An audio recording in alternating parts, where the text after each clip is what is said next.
Assalamualaikum warahmatullahi wabarakatuh. Bismillahirrahmanirrahim. Alhamdulillahi rabbil alamin. Lahul hamdu wa lahul fadlu wa lahul thana'ul hasan. Ashhadu an la ilaha illallah wahdahu la syarika lah. Wa ashhadu anna sayyidana Muhammadan abduhu wa rasuluh. Allahumma salli ala sayyidina Muhammadin tibbil qulubi wa dawaiha wa afiyatil abadani wa shifaiha wa nuril absari wa dhiyaiha wa qutil arwahi wa ghidaiha wa ala alihi wa sahbihi wa barik wa sallim. Amma ba'du. Para asatidz, para buya, para alim yang saya muliakan, saya hormati, jajaran pengurus DKM Masjid At-Thayyibah yang juga saya hormati, para jamaah kaum muslimin dan muslimat yang berbahagia, yang saya banggakan dan saya cintai. Alhamdulillah, bersyukur pada Allah Subhanahu wa taala untuk pertama kali saya bisa bersilaturahmi di Masjid At-Thayyibah ini. Kalau masjid yang sebelah sini, Masjid Nurul Huda, sudah 3 atau 4 kali. Sini baru pertama kali. Yang ingin saya bicarakan pada pagi kali ini adalah pentingnya kita berpegangan dengan ajaran Islam Ahlus Sunnah wal Jamaah. Mengapa begitu? Pertama, Islam ini pertama kali masuk kepada bangsa kita, Indonesia, adalah Islam Ahlus Sunnah wal Jamaah. Yang kedua, kita juga meyakini ajaran Islam yang benar adalah Ahlus Sunnah wal Jamaah. Yang ketiga, di negeri kita sekarang ini Islam sudah beraneka ragam, bermacam-macam. Ada yang Ahlus Sunnah wal Jamaah, ada yang ngaku Ahlus Sunnah wal Jamaah, ada yang coraknya ke lokal-lokalan disebut Islam Nusantara dan macam-macam. Dari sini kita perlu tahu siapa sebenarnya Ahlus Sunnah wal Jamaah.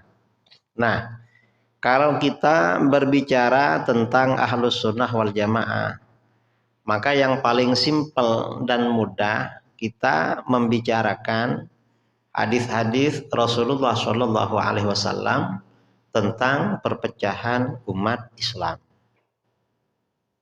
Mengapa begitu? Dari sini nanti bisa menarik kesimpulan siapa sebenarnya Ahlus Sunnah wal Jamaah itu. Pertama, dalam hadis riwayat Imam Muslim misalnya, Rasulullah SAW bersabda, "Innahu may ya'ish ba'di fasayara ikhtilafan katsira." Sesungguhnya siapa yang hidup sepeninggalku maka akan melihat perbedaan pendapat yang banyak. Jadi kata Rasulullah, nanti setelah saya meninggal banyak pendapat berbeda-beda. Sekarang ini dari meninggalnya Rasulullah bukan puluhan atau ratusan tahun. Berapa? Sudah lebih 1400 tahun. Kalau Rasulullah masih ada pendapat berbeda-beda, kita gampang bertanya langsung pada beliau. Kalau beliau sudah tidak ada, maka bagaimana? Kita tidak boleh sembarangan ikut. Wah, pokoknya sama-sama Islam dah kita ikut. Gak boleh. Tapi ada rambu-rambu. Kalau terjadi perbedaan pendapat, siapa yang kita ikuti? Dalam hadis itu dikatakan, fa'alaikum bisunnati wa sunnatil khulafair rasyidin. Maka berpeganglah kalian pada sunnahku dan sunnah khulafaur rasyidin. Jadi di sini ada rambu-rambu kita berpegangan pada sunnah Rasul dan sunnah khulafaur rasyidin. Nah, golongan yang berpegangan dengan sunnah Rasul dan sunnah khulafaur rasyidin nantinya disebut dengan golongan ahlus sunnah wal jamaah.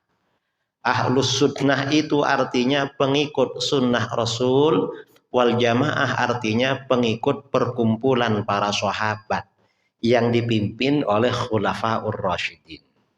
Ini satu hadis. Dalam versi yang lain, hadis riwayat Imam At-Tirmidzi, Rasulullah SAW bersabda, "Sataftariqu ummati ala 73 millah." Umatku akan terpecah menjadi 73 golongan. Jadi dalam hadis ini dikatakan umat Islam ini pecah menjadi 73. Bayangkan, kalau seandainya 73 ini lengkap di Pekanbaru, kira-kira ribut apa enggak? Ini di Pekanbaru baru ada 3. Sudah kalang kabut. Ada Ahlus Sunnah, ada Salafi Wahabi, ada HTI. Ini masjid-masjid sudah bingung. Imamnya ada yang gini, jamaahnya. Padahal baru 3. Ini kata Rasulullah 73. Dari 73 ini yang ada nasibnya bagaimana? Kulluha finnar illa millatan wahidah. Semuanya akan masuk neraka kecuali satu golongan yang selamat. Siapa satu golongan yang selamat? Para sahabat bertanya, "Man hiya ya Rasulullah?" Siapa satu golongan yang selamat itu wahai Rasulullah? Rasulullah SAW menjawab, "Ma ana alaihi al-yaum wa ashabi." Golongan yang selamat adalah golongan yang mengikuti ajaranku dan ajaran para sahabat. Nah, golongan yang mengikuti ajaran Nabi dan para sahabat ini kelak bernama Ahlus Sunnah wal Jamaah. Ahlus Sunnah ini artinya pengikut ajaran Nabi, wal Jamaah artinya pengikut perkumpulan para sahabat. Nah, artinya apa? Mengikuti ajaran Nabi, Al-Quran dan hadis gak bisa dipahami sendiri. Tapi bagaimana ada sanad sesuai pemahaman para sahabat. Nanti para sahabat diturunkan pada muridnya sampai guru-guru kita. Ini versi yang kedua. Dari 2 versi hadis ini ada 3 kriteria ajaran yang benar Ahlus Sunnah wal Jamaah. Siapa? Pertama, mengikuti sunnah Rasul atau ajaran Rasul. Kedua, mengikuti sunnah khulafaur rasyidin. Ketiga, mengikuti perkumpulan para sahabat. Lalu kriteria berikutnya dalam hadis lain riwayat Imam Ibnu Majah dari Anas bin Malik radhiyallahu an, Rasulullah SAW bersabda, "Inna ummati la tajtami'u ala dhalalah." Sesungguhnya umatku tidak akan bersepakat di atas kesesatan. Artinya apa? Umat Islam ini kalau bersepakat, maksudnya para ulama. Para ulama ini kalau bersepakat, maka kesepakatan itu dipastikan tidak sesat. Kalau pasti tidak sesat bagaimana? Berarti pasti benar. Karena pasti benar, maka kesepakatan itu sifatnya mengikat. Umat Islam wajib mengikuti kesepakatan itu. Ini dalam konsep ilmu fikih, usul fikih disebut dengan teori ijma ulama. Karena mengikuti ijma ini wajib, yang tak mengikuti ijma disalahkan. Berarti kalau begitu kriteria keempat, Ahlus Sunnah itu merupakan golongan yang istiqomah mengikuti ijma ulama. Itu kalau para ulama bersepakat. Kalau para ulama tidak bersepakat, kita ikut yang mana? Dalam hadis ini dikatakan, fa idza ra'aitumul ikhtilaf fa'alaikum bis-sawadil a'zam. Apabila kalian melihat terjadinya perbedaan pendapat berbeda-beda, maka berpeganglah kalian pada golongan mayoritas. Jadi kalau banyak pendapat beda-beda, kita rambu-rambunya ikut golongan mayoritas. Berarti kalau begitu, Ahlus Sunnah wal Jamaah merupakan golongan mayoritas. Yang minoritas bukan Ahlus Sunnah wal Jamaah. Nah, dari 3 versi hadis ini, berarti bisa ditarik kesimpulan. Apa? Kriteria Ahlus Sunnah wal Jamaah itu ada 5. Apa? Yang pertama mengikuti sunnah Rasul. Yang kedua mengikuti sunnah Khulafaur Rasyidin. Yang ketiga mengikuti perkumpulan para sahabat. Yang keempat mengikuti ijma ulama. Yang kelima merupakan golongan mayoritas. Ini kriterianya. Nah, setelah kita tahu kriteria Ahlus Sunnah wal Jamaah, sekarang ada pertanyaan. Siapa yang memenuhi 5 kriteria ini? Yang memenuhi 5 kriteria. Dari sini para ulama menyampaikan kesimpulan. Apa? Ahlus Sunnah wal Jamaah sekarang ini adalah golongan mayoritas umat Islam. Kan harus mayoritas. Golongan mayoritas umat Islam di mana di dalam urusan agama mereka mengikuti sistem bermadhab. Mengapa bermadhab? Bermadhab ini berarti harus punya guru. Di mana di dalam 3 pokok ajaran fikih, akidah, tasawuf, di dalam fikih mereka mengikuti salah satu madhab yang 4, yaitu Hanafi, Maliki, Syafi'i, Hambali. Kita di Indonesia yang golongan Syafi'i. Jadi harus salah satu dari mazhab 4 ini. Mengapa mazhab 4? Dewasa ini kalau keluar dari mazhab 4 ini berarti bukan Ahlus Sunnah wal Jamaah. Karena di luar 4 mazhab ini bukan Ahlus Sunnah. Siapa? Ada Syiah Imamiyah di Iran, Syiah Zaidiyah di Yaman, Khawarij Ibadiyah di Oman, Syiah Ismailiyah di Syria. Ini yang ada. Kemudian, lalu bagaimana dengan kelompok anti mazhab? Kalau kelompok yang tidak bermazhab, anti mazhab, kata para ulama kita, berarti termasuk aliran sesat, ahli bid'ah. Kalau tidak bermazhab. Karenanya salah seorang ulama yang merupakan guru kita, Syekh Muhammad Said Ramadan Al-Buti, menulis kitab berjudul Al-Madhabiyah Akhtaru Bid'atin Tuhaddidus Syari'atal Islamiyah. Kelompok yang anti mazhab adalah bid'ah yang paling berbahaya yang mengancam syariat Islam. Ini kelompok tidak bermazhab. Ini di dalam fikih. Kemudian di dalam akidah, Ahlus Sunnah itu mengikuti salah satu dari 2 mazhab. Siapa? Mazhab Abul Hasan Al-Asy'ari dan mazhab Abu Mansur Al-Maturidi. Kita di Indonesia ini kebagian mazhab Abul Hasan Al-Asy'ari. Kalau keluar dari 2 mazhab ini tidak ikut Asy'ari Maturidi berarti bukan Ahlus Sunnah wal Jamaah. Siapa? Di dunia ini yang di luar Asy'ari Maturidi ada mazhab akidah Syiah Imamiyah di Iran, Syiah Zaidiyah di Yaman, Khawarij Ibadiyah di Oman, Syiah Ismailiyah di Syria yang dianggap keluar dari Islam. Kemudian ada Mujassimah Musyabbihah, golongan Wahabi. Memang di luar Asy'ariyah Maturidiyah.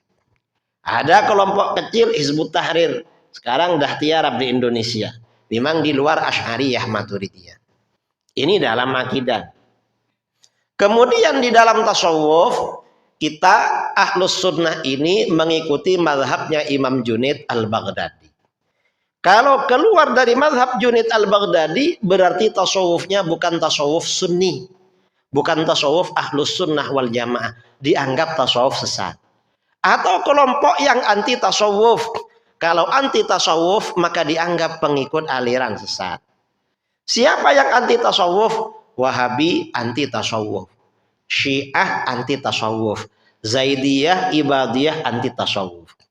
Dari sini dapat disimpulkan berarti Ahlus Sunnah wal Jamaah mereka adalah mayoritas umat Islam, di mana di dalam fikih mengikuti salah satu mazhab yang 4, Hanafi, Maliki, Syafi'i, Hambali. Dalam akidah mengikuti salah satu dari 2 mazhab, Asy'ari, Maturidi. Dalam tasawuf mengikuti mazhab Junaid Al-Baghdadi. Kita di Indonesia Ahlus sunnah aswaja Indonesia ini coraknya, warnanya apa? Syafi'i, Asy'ari, Junaid al-Baghdadi. Ini yang ahlus sunnah. Kita harus tahu saudara siapa ahlus sunnah wal jamaah. Nah sekarang kita bicara mazhab fikih. Kalau akidah sudah agak sering di Pekanbaru. Fikih. Kalau fikih bagaimana? Mazhab salaf. Sejak generasi salaf. Di dalam fikih ini ada dalil-dalil hukum. Dalil yang disepakati oleh ahlus sunnah ada 4. Sedangkan yang diperselisihkan ada sekitar 20. Jadi dalil ini semuanya ada sekitar 24 saudara. Cuma yang disepakati ada 4. Apa saja? Al-Quran, hadis, ijma, qiyas. Kalau dalilnya gak lengkap 4, cuma Al-Quran hadis, berarti bukan ahlus sunnah. Ada nggak sekarang yang cuma 2 dalilnya? Kalau ngomong dia bilang apa? Kembali pada Quran dan hadis. Kalau ada orang bicara begitu, kita tanya, kenapa kembali pada Quran dan hadis? Kalau bertanya begitu, mengapa? Kita tanya lagi, ijma'nya di mana? Kok hanya Quran hadis? Ijma'nya di mana? Mengapa kita mempertanyakan ijma'? Yang menolak ijma' sejak generasi salaf itu aliran sesat. Siapa? Khawarij, Syiah, Mu'tazilah menolak ijma'. Belakangan Salafi Wahabi banyak menyimpang dari ijma'. Berarti gabung dengan aliran sesat. Ini ijma'. Kemudian yang kedua, kiasnya mana? Kenapa Al-Quran hadis kiasnya mana?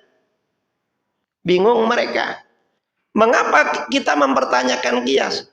Sebagian besar hukum agama dasarnya kias. Dan kias ini merupakan perintah dan ajaran yang dicontohkan dalam Al-Quran. Gimana perintah dalam Al-Quran? Di dalam Al-Quran Allah berfirman, fa'tabiru ya ulil abasar. Ambillah pelajaran wahai orang-orang yang punya wawasan. Kita ini diperintahkan mengambil pelajaran. Mengambil pelajaran itu artinya bagaimana?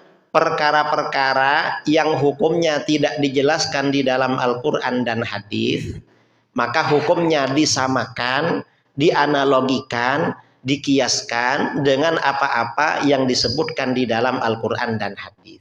Ini artinya apa? Ini artinya metode kias. Contohnya bagaimana? Contohnya perkara yang memabukkan yang ditetapkan di dalam Al-Quran hadis yang disebutkan apa? Hanya khamr, minuman keras yang memabukkan. Kan itu. Sekarang ini yang keras-keras sudah gak berupa minuman. Ada yang berupa serbu. Seperti apa? Narkoba, ya, putau, kemudian sabu-sabu. Kan bukan serbu itu. Sudah bukan serbu. Haram enggak? Diharamkan. Mengapa? Dikiaskan pada khamr. Sama-sama memabukkan.